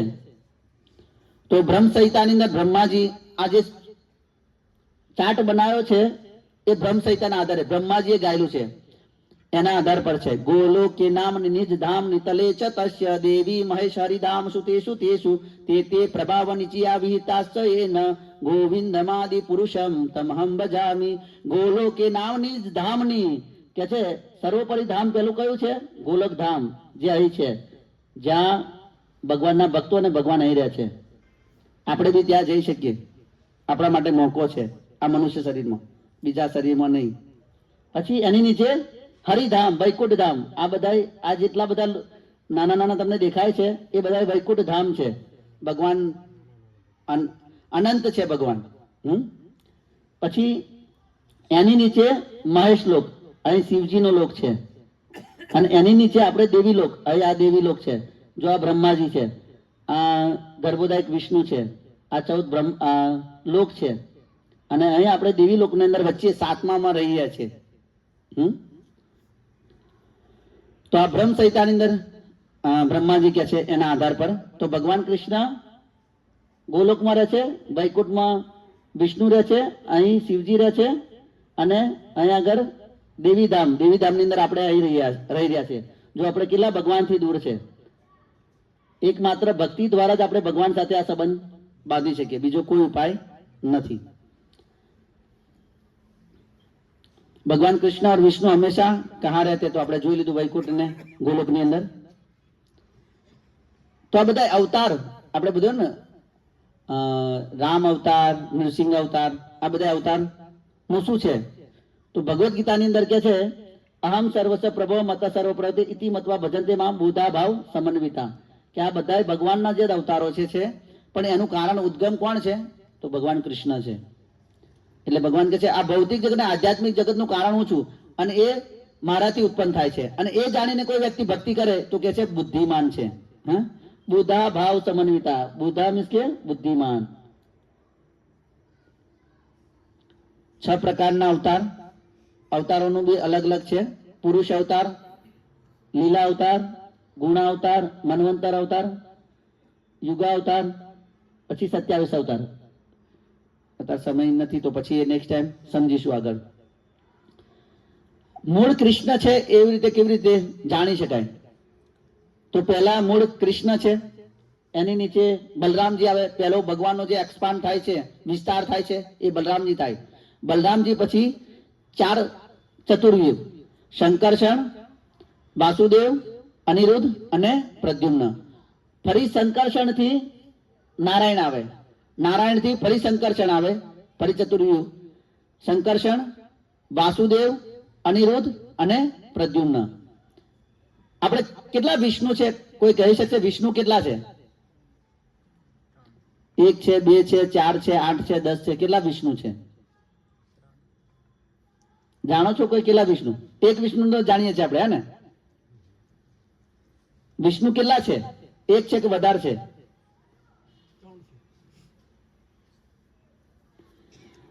તો કારણોદાયક શંકર્ષણથી કારણોદાયક વિષ્ણુ આવે છે. એમનું આપણે જોઈશું. કારણોદાયક વિષ્ણુ, ફરી ગર્ભોદાયક વિષ્ણુ અને ક્ષીરોદાયક વિષ્ણુ. આ 3 વિષ્ણુ કામ કરે છે આ સૃષ્ટિનું સર્જન કરવામાં. હવે તમે જુઓ કે આજે આપણે બધા લોકો જાણે કે વિષ્ણુમાંથી જ કૃષ્ણ આવે છે, તો આનું વર્ણન છે.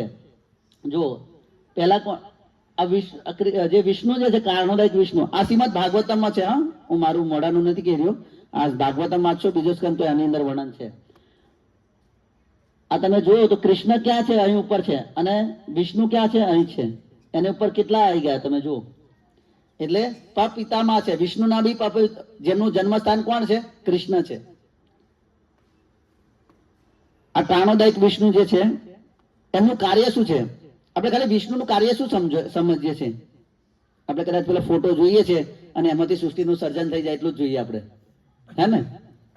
પણ આ કારણોદાયક વિષ્ણુ જે છે, આ જે છે એ કાણ સાગરની અંદર તરી રહ્યા છે અંદર. અને એમના આપણા જે વાળ છે ને, હાથની અંદર વાળ છે ને, એવી તો રોમ રોમમાંથી બ્રહ્માંડ નીકળે છે.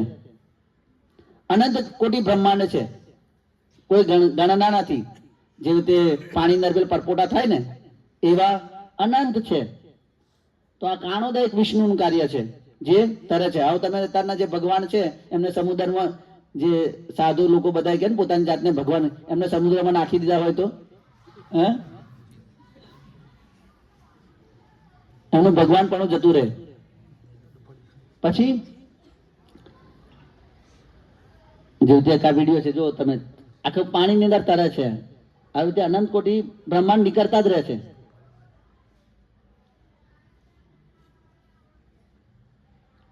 પછી બીજા એક વિષ્ણુ છે, જેમનું જન્મસ્થાન આમનાથી કોણ ઉત્પન્ન થાય છે? ગર્ભોદાયક વિષ્ણુ. આ ગર્ભોદાયક વિષ્ણુ જે છે, જે એક બ્રહ્માંડ હતું. આજે આ છે ને, આ એક બ્રહ્માંડ છે, એની અંદર જો આ એક વિષ્ણુ છે, એ કોણ વિષ્ણુ છે? આ ગર્ભોદાયક વિષ્ણુ. આ ગર્ભોદાયક વિષ્ણુ શું કરે છે? એ બ્રહ્માંડની અંદર અડધું પાણી ભરી દે છે, અને પાણી ભરીને અનંત શેષ પર સૈયા બનાવે છે. હા, અને એમાંથી, એમની નાભીમાંથી કોણ ઉત્પન્ન થાય છે? બ્રહ્માજી. એમનું સૃષ્ટિનું સર્જન થાય છે.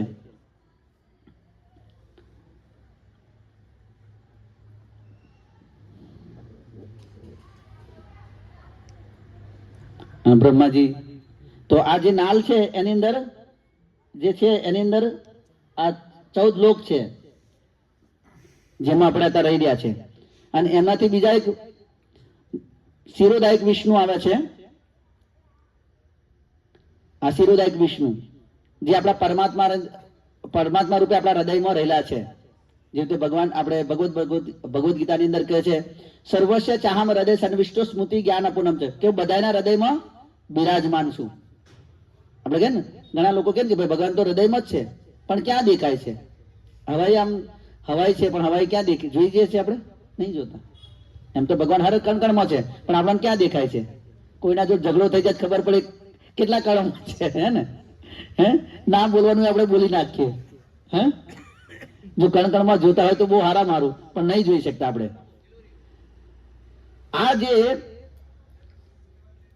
આ વિષ્ણુનું, ક્ષીરોદાયક વિષ્ણુનું કાર્ય છે, 2 કાર્ય છે.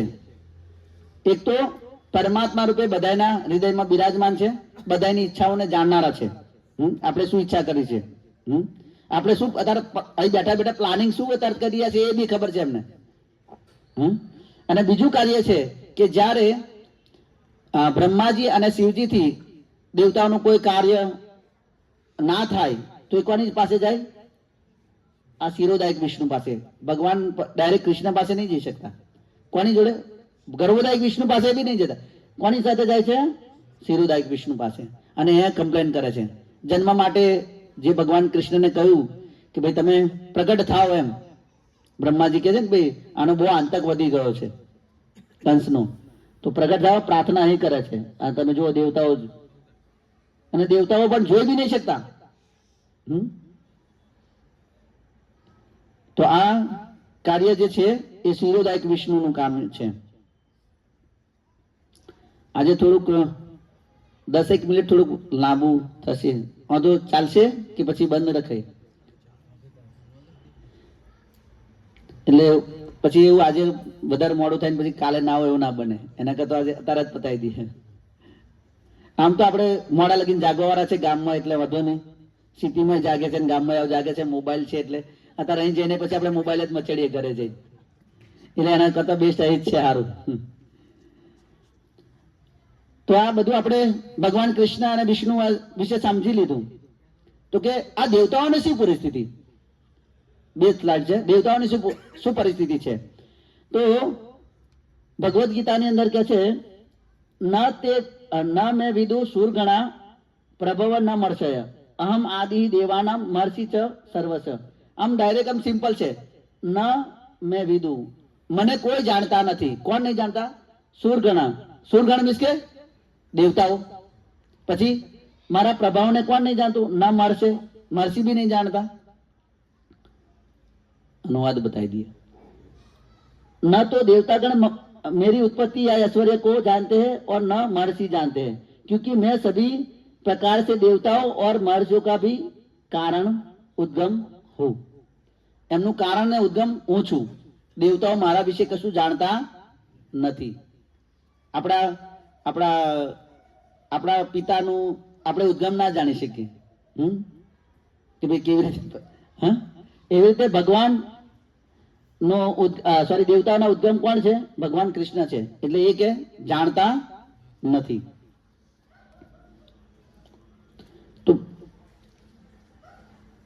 તો ભગવાન અને દેવતાની અંદર અંતર શું છે?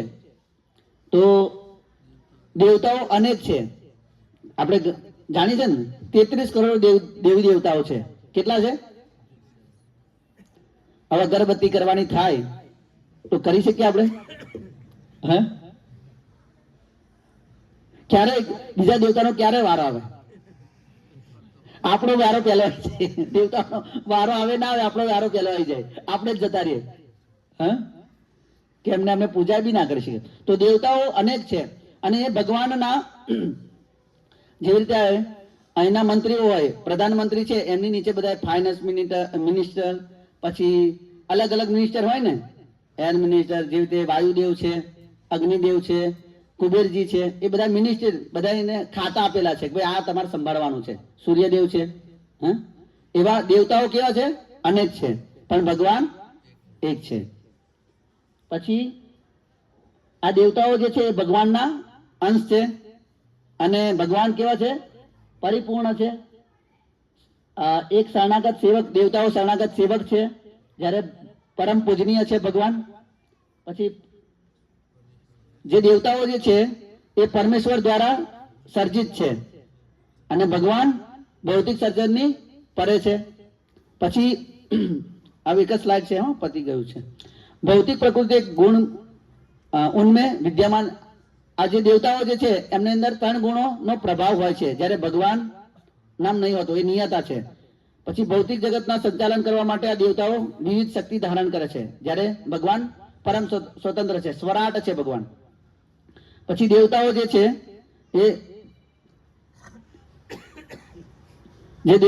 છે એ સંપૂર્ણ આધ્યાત્મિક દિવ્ય શરીર, જન્મ મૃત્યુ જરા વ્યાધિ, એમનું જે શરીર જે છે એ જન્મ અને મૃત્યુ થાય છે દેવતાઓની અંદર, જ્યારે ભગવાન આમાંથી પૂર્ણ રૂપે મુક્ત છે, ભગવાનનું જન્મ મૃત્યુ નહીં થતું. પછી દેવતાઓની જે સત્તા જે છે એ કેવી છે? અશાશ્વત છે, એ હંમેશા નહીં રહેતા. જેવી રીતે ઇન્દ્ર કોણ બને? તો જે વ્યક્તિ 100 અશ્વમેઘ યજ્ઞ કરે એ ઇન્દ્રની પોસ્ટ પ્રાપ્ત કરે. તો તમે બી પ્રાપ્ત કરી શકો એ પોસ્ટ. એટલે એમની સત્તા કેવી છે? અશાશ્વત છે.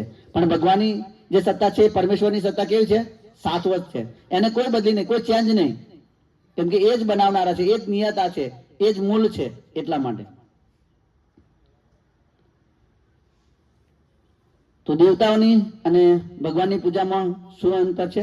ભગવદ્ ગીતાની અંદર કહ્યું છે, જે દેવતાઓની પૂજા કરે છે એ મંદ બુદ્ધિવાળા છે, અને જે ભગવાનની સેવા કરે છે એ ઉચ્ચ બુદ્ધિવાળા છે. ભૌતિક और नाशवत लाभ देते हैं. દેવતાઓ પાસે તમે કોઈ વરદાન માંગો તો મુક્તિ સિવાય બધું આપી શકે તમને, કદાચ એ બી ભગવાન પાસેથી લઈ. તમે ભગવદ્ ગીતા વાંચો તો 7.20 ની અંદર કે છે કે ભાઈ જે વસ્તુ પ્રાપ્ત થાય છે એ મારા દ્વારા થાય છે, અને ભગવાન જે લાભ આપે છે એ શાશ્વત આપે છે, હંમેશા ભગવાનના ધામમાં શાશ્વત. ભગવાન કે છે યદ ગત્વા નિવર્ત તત ધામ પરમમ. કોઈ મારી ભક્તિ કરતો હોય તો એ મારા ધામમાં આવી જાય છે અને પાછું જવું પડતું નથી. પણ દેવતાઓની પરિસ્થિતિ શાશ્વત નથી.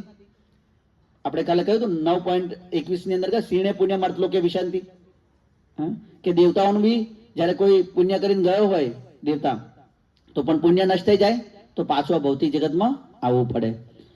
પછી દેવતાઓ જે છે એ ભગવાનને અનુમતિ વગર વરદાન પણ આપી શકતા, એ આશીર્વાદ આપી શકતા નથી. ભગવાન વરદાનના આશીર્વાદ આપવા માટે સ્વતંત્ર છે.